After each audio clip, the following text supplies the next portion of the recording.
Hello, everyone. Amidst all the tariff wars, American medicine and American science continue to make news, especially RFK Jr. He has vowed to upend the American healthcare system. And according to Politico, it's happening faster than we expected.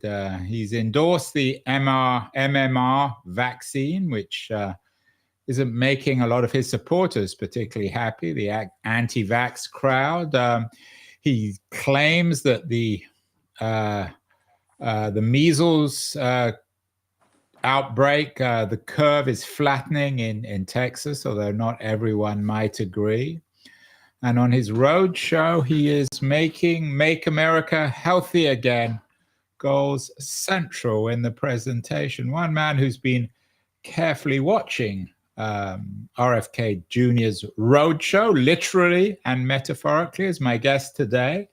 Thomas Levenson is a professor of creative writing and creative film at MIT, focusing on scientific subjects.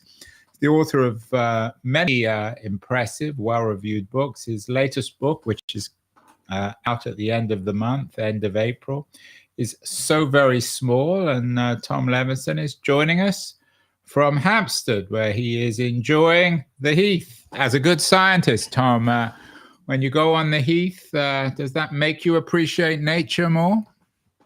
It does indeed. The heath is one of London's great gems, and I feel very fortunate to be able to get this close to it on a regular basis. Should we be sending RFK Jr. there for some introductory science lessons? I'm not sure that there is a quick solution to that particular problem. And I wish what is happening now across the United States and the implications it has for the world were not happening, but we have to deal, in fact, with the fact that we have really, in some ways, the foundational, the first steps towards a real public health crisis going forward. Not a happy man, me. There was an interesting piece in The Guardian this week, English paper, of course, about America, suggesting an op-ed piece suggesting that we are witnessing, I'm quoting the title of the piece, we are witnessing the destruction of science in America. You're at MIT, Tom, one of America's leading scientific, technological institutions. Is your fear as great as that? Is science under assault by this new Trump administration and by people like RFK Jr.? Yes, it's under assault. I wouldn't say that it's in danger of imminent destruction, as in, sort of scorched earth, nothing left. But there's no question that it's under assault. I mean, just a couple of straws in the wind that I've noticed in the last couple of days. There was a report in the Boston Globe, the hometown newspaper for MIT and for Harvard, about a leading tuberculosis researcher at Harvard who has a $60 million grant at risk. And if it goes away, not just the work that she and her team would be doing will go away, but implications for tuberculosis intervention around the world, where still over 1 million people a year die of this disease, that should be entirely curable. There's been enormous antibiotic resistance. That's a theme of my book. But antibiotic resistance has created enormous problems for TB care. But it's a bacterial disease that can be treated by drugs that exist now, and yet 1 million people are dying a year. And this lab at Harvard was, very much involved in leading the fight against it, both from a research point of view and from a public health kind of perspective. If that money goes away, and it's on top of the list, apparently, according to the Globe, of NIH grants to be rescinded, then not only do you lose the work that's happening now, you lose all the capacity of that group, all the informal knowledge that's accumulated over years and years of effort.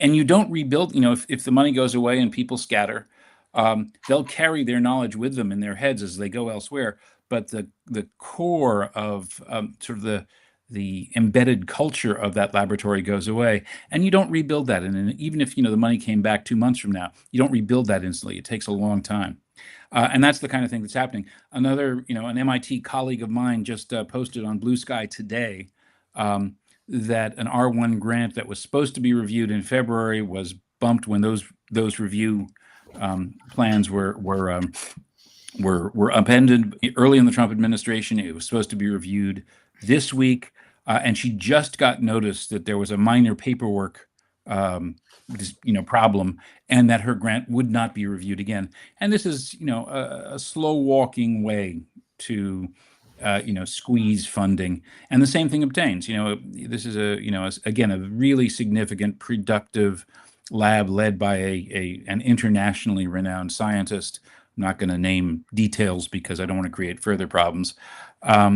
But really just a first-rate kind of researcher, and her lab is now under threat, and that's happening again. Those are two anecdotes, but the more you pull research, the more you squeeze funds by squeezing overhead, the more grants you pull or delay or refuse to consider for one reason or another. All that erodes the ability not just to do science in the here and now, but to do science going forward. It's the analogy to what tariffs do to businesses, right? We're in the middle of the tariff crisis, and one of the things people talk about is how much disruption that does, and how the disruption makes it very, very difficult for businesses to plan, and hence they don't invest, they don't grow, they don't do all the stuff that businesses do. Well, the same kind of dynamic obtains in science. If you cannot rely on funding, you can't hire postdocs, you can't admit graduate students, and you can't do the work. And you do that long enough, and long enough is not very long, and you have a major and lasting impact on the American fundamental infrastructure of science.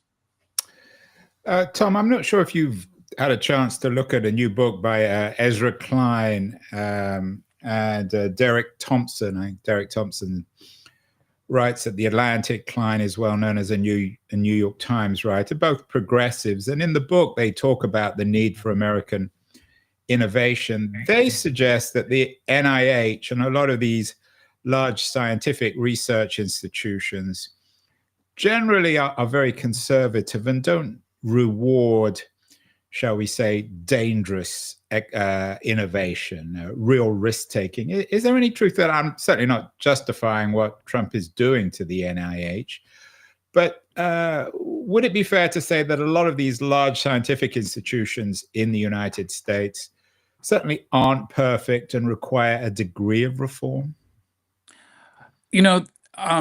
This is one of those things that is, absolutely superficially plausible and contains some kernels of truth, but in combination with the unstated assumptions, and the assumptions, not in evidence, adds up to a more wrong than right perspective of what's going on.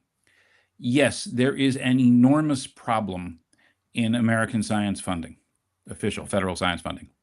And that problem comes down to, really a single number. The number is the percentage of grant applications that get funded. In the heyday of American science, from roughly 1950 through the 1980s, or even to the end of the 20th century, that number was much, much higher. And what that means, now it's in single digits. I don't have the figures at the tip of my brain, and it's slightly different for the NSF and for the NIH. And of course, there are other very important sources of funding from the Department of Defense and the Department of Energy, and interestingly, places like the Agricultural Department, Commerce Department, both have significant science funding within their portfolios. But it's 5 to 7% in that kind of range. And what that means is, it's pretty easy to select what used to be around the fundable total of around 20%. You can distinguish, I don't know if you've ever been a judge in a literary contest or anything like that. I've had the good fortune to be a Pulitzer jurist, And it was really easy to get rid of the bottom half of the 300 or so books we were asked to read. And it was pretty easy to get rid of the next 20 to 25%. And then it was going from, the remaining 25% down to 30 books, the 10% number, and then down to the 3 we finally had to recommend to the ultimate Pulitzer committee to choose the winner. That was difficult. If you have to choose, only 5 out of every 100 grants to fund, you tend to fund, understandably, for all kinds of reasons, ones with some clearly accessible markers of likely success. And those markers are the labs established? Are they large enough? Do they have the instrumentation in hand? Can they do what, does the proposed research build on research that has already produced publications, et cetera, et cetera? And you cannot easily take chances on, sort of within the top 10%, any combination of grants could reasonably be in the top 5, given the information you have in hand. And it means, of course, you have less ability to fund, plausible and fascinating, but less well-supported grants. Very, very hard to take those bigger risks because you have such a tiny pool of money to distribute and so many really, powerful claimants on it. That's not the same thing as saying, there's a systematic conservatism in, that there's a design intention to be boring in science, nor is it on itself. Yeah, I don't think they were suggesting it's boring. I think their point was that there's a kind of institutional conservatism that lends itself to people trying to get funding for research, which is not very dramatic or radical. That's what I'm disputing. I mean, first of all, again, if you actually look at the papers that are being published, just a couple of weeks ago, I was reading a fascinating paper in Nature about the use of an mRNA approach to understand how it is that genes can produce more than one protein. That is to say, produce more than one, compound that will address a trait in a living organism, which is a profoundly important question for a lot of reasons. It's important for basic biology because there's been this mystery of how you can make human beings out of as few as 20 or 30,000 genes. It just doesn't seem like enough instructions to build the complex systems that we actually are. But it's also enormously important for understanding, healthy functioning of systems and diseases. And that's that whole area of research is one that was entirely implausible when it started getting funding 20 years ago, and has grown into this extraordinarily rich and varied and branching body of research that has had enormous applications. Lots of people didn't die of COVID because mRNA technology was there to help us create vaccines. Well, I think you'll have to read the book yourself. Be interesting. I don't want to spend too much more time on that. Let's talk about the book. So Very Small: How Humans Discovered the Microcosmos, Defeated Germs, and May Still Lose the War Against Infectious Disease. The book, it's out at the end of April, but it got a starred review on Kirkus. So strongly advise people in the history of science to get the book early. Tom, what is the book, which is mostly about 17th and 18th century Europe, what does it tell us about our current moment? Is there always been the, so to speak, germs of anti-science in scientific culture? There's always a resistance to scientific research? Well, I think, yes. And the resistance takes different forms, of course. There are times at which, if you come up in the 18th century, if you come up with a way to intervene in a disease process like smallpox inoculation, which was tried out in Boston and in London in 1721, there was immediate resistance to it on sort of both the grounds that humans are interfering in God's prerogative to decide who gets ill and who shall recover, but also in really violating basic natural patterns. Actually giving someone a form of the disease by scratching smallpox pustules into a healthy person's skin was seen as a very chancy thing. and people who tried it were seen as sort of mad scientists, arrogant, playing at things they didn't fully understand, which actually had some truth to it. I mean, there was a gap, it was an empirical discovery, that this could produce If there'd been an milder cases. NIH around at the time, they might not have got funding. But sorry, Yeah, go on. the Human Subjects Committee might have had some real problems with it. But I think through the 17th, 18th, and even into the 19th centuries, while there was resistance to the ideas of some of the people developing germ theory, this idea that microbes actually cause disease, I think the issue wasn't so much anti-science as the fact that science always happens in a place and a time, and the larger concerns, the cultural concerns, the political ideas of a place have an enormous impact on what science gets done, and even how people can think about the scientific problems they face. And you certainly saw that with germ theory. There was the marvelous, terrible, tragic story of childbed fever, this infection that new mothers can get, and that was deadly, and was often epidemic. That a single case would then spark a number of other cases. And it took, even though the first insight that this was a disease that was actually caused by doctors or midwives going from one patient to the next, and if any of them happened to be infected, that the medical person would then carry the seeds of that infection to their next patients. That was worked out in 1795 in that thriving medical metropolis, scientific heartland of Aberdeen, Scotland.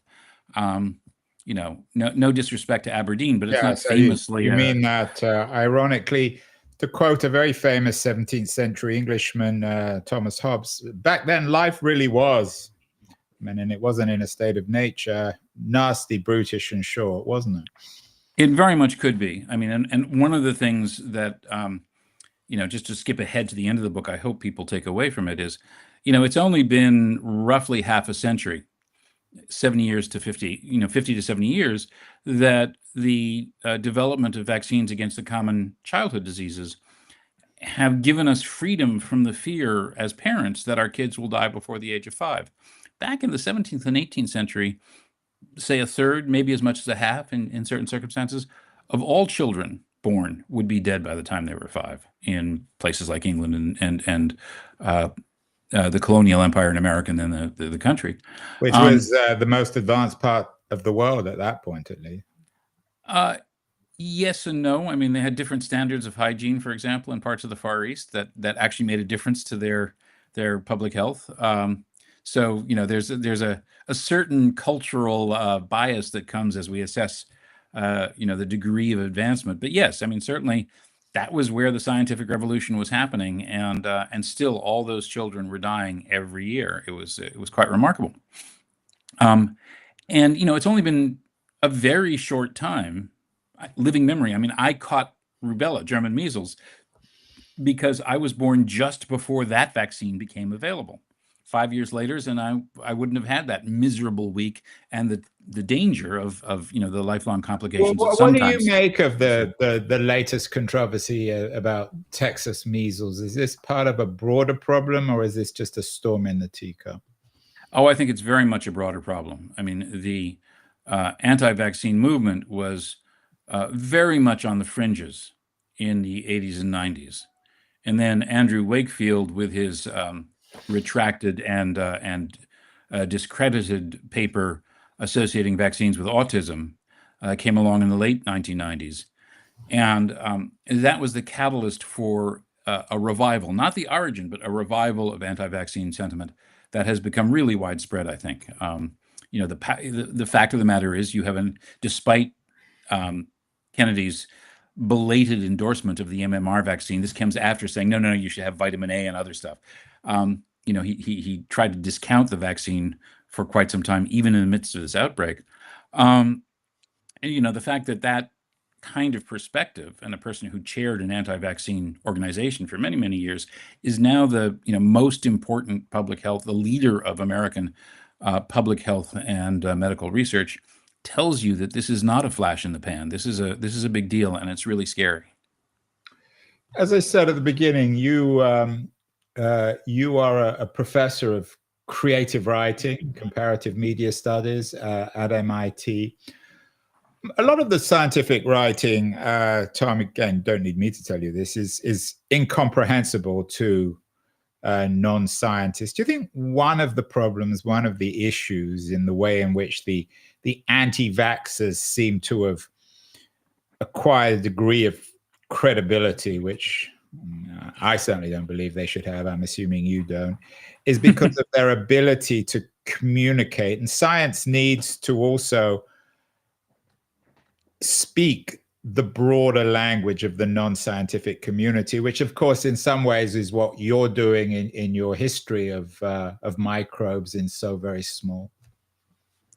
The short answer is yes, that's absolutely true, and that's sort of what my day job has me doing. I do most of my teaching in a graduate program in science writing, where the goal is to train young professionals to do this kind of work well, and just sort of get them out there every year to increase the volume of well-written, accessible, aimed at the public writing about science. So absolutely, I agree with you. But I'll add that part of the problem has to be that something I'm sure you've experienced. In fact, in some ways, the fact of the podcast revolution is an example of enormous change in the media ecosystem and the way the public gets its information. And one of the problems I think we have yet to crack is how to reach people who are in anti-vaccine or anti-science information bubbles. We have to find a way to change their or access their consumption of media to even be able to, do well or poorly in communicating important ideas about science, vaccines in particular, or whatever it may be. And that's something I don't have a good answer for. I know it's a big problem. I mean, I can help more or less anyone write better about science, but I can't guarantee that they'll reach the audiences that I think most need such information. Every society, of course, is in its own way paranoid, or some more than others. Ours seem to be paranoid about children. You mentioned in the 17th and 16th, 17th, maybe even 18th century, many children didn't live past 5 because there weren't the vaccines to allow them to survive. What was the paranoia back then in so very small? Was it a fear of not so much perhaps the death of children? You mentioned religion earlier. Was it a kind of religious paranoia in terms of responding to science? I mean, that's, as I'm sure you know, a very difficult and complicated question. There's a lot to unpack there. I think what I would say is, rather than say every society has its paranoia, I'd say every society has its priorities. And at the beginning of the period we're talking about, late 17th century, an awful lot of the miseries that sort of the human condition is heir to were just taken as baked into the cake. The plague came, eventually the plague went. There is, the diseases that struck children, especially diseases of the gut, the GI diseases that come, we now know, from contaminated water. That was, again, it was just seen as part of the natural background to life, right? I think what happens is you get really striking reactions at points when there is very rapid change occurring. And there was certainly rapid change happening in late 17th and early 18th century Britain. Britain was really, ideas about money and sort of the global reach. The fact that Isaac Newton solved the problem of the tides, and yet, as the great historian Simon Schaeffer has said, never actually saw the sea. He solved that problem because he was getting communiques from British, English ship captains from all over the world. This was a radical change in the perspective for, not just England, but Western Europe and the emerging American colonies of England and France and Spain and so forth. And again, when you leap forward a century and you get some significant scientific advances, you get the first true vaccine in Jenner's cowpox vaccine that can prevent um, smallpox. Again, you have the birth of the sort of the modern age of empire when the great European powers are expanding all around the world. And again, there's you know people being displaced from traditional ways of making a living. I mean, again, to skip forward a bit in time, think of the novels of Thomas Hardy, where you have all these country people who are existing in this disappearing and precarious world. You get the paranoia that's associated with changes too rapid to assimilate and people who are left behind by them and are resentful of it, just often justifiably. They're losers in the change. If you look around right now, there's a lot of that going on in different ways. Obviously, the rise of computation has changed work. It's changed the way we live. Demographic changes around the world are occurring in lots of places. You can attribute Brexit, which was an enormous own goal for the British economy, at least in part to resentment of the flow of quote newcomers into Britain and the anti-immigrant rhetoric that helped propel that vote. Very much the same thing is going on in the United States, even as the demographic composition of our country is really rapidly shifting. We were close to 90% white. We were close to a 90% white country as late as the 1970s, and now we're under 60% and are projected to be under 50% white and slightly over 50% everybody else by 2050. And there are a lot of people for whom the technological changes, the work changes, the social changes, just the way the world feels has made them crazy. And I think a lot of that is helping to fuel things like the anti-vaccine movement and more broadly, the anti-expertise sensibility. Why wouldn't you feel resentful if the world did not resemble what you think the world ought to be or what your parents told you the world was like? And that's happened over and over again in history. Rapid change produces sort of know-nothing radical responses. And also a great deal of innovation, as your book suggests. A few weeks ago, Tom, again, don't need me to tell you this, we celebrated, it's not really the right word, the birth of the COVID pandemic. What does it tell us about, or what does your book tell us about the resistance against COVID vaccines? There was a Washington Post piece a couple of days ago about the Army re-enlisting nearly 24 soldiers who were originally ousted for refusing COVID-19 vaccines. It seems as if, and this was, of course, under Trump, the response, the warp speed response to COVID was the best argument above all for science, scientists, investment in science. What should it tell us, and what does your book tell us about the COVID pandemic of 5 years ago? Well, the last quarter of my book is really about what happens after we figure out bacteria and then viruses can cause disease, and it culminates in exactly this point, the COVID pandemic. And there are two you've hit on one reaction to COVID, which is this vaccine resistance and this sort of you aren't the boss of me kind of rejection of both medical advances like the vaccine and public health measures like separation and isolation and so forth to try and keep the disease from spreading. Very conventional, long in the playbook, effective approaches to an infectious disease that came as a shock and something really horrible to a lot of people. And yet at the same time, the COVID story is one of the most impressive triumphs of modern science that you can imagine. I mean, the disease was noticed first as an unusual pneumonia in November. It was recognized as a distinct pathogen in December. The entire genome of the COVID, of SARS-CoV-2, CoV-2, was published in January.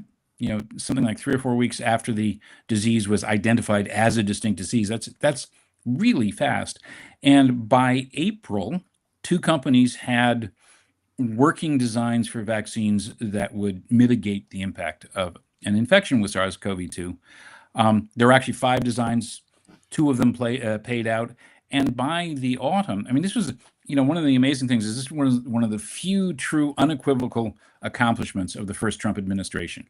It was, Trump's decision to go with Operation Warp Speed that made the creation of those vaccines possible on the timescale that occurred.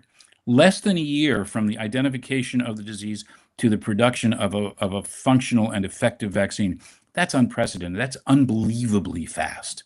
And it was enormously effective. I mean, the vaccine does not prevent every case from happening, but it drastically reduced both incidence, severity, and the death rate from the disease. Those are clear wins. And yet, for so many people, the memory of what science did during the pandemic is almost entirely negative. And I mean, there were certainly some serious mistakes made, especially very early on.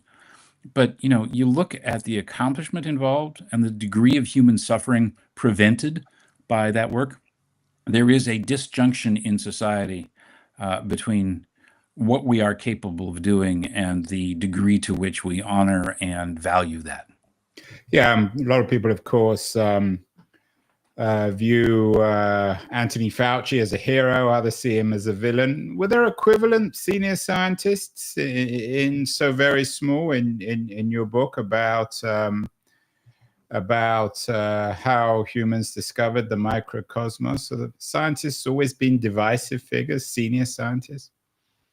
I mean, the short answer is sure.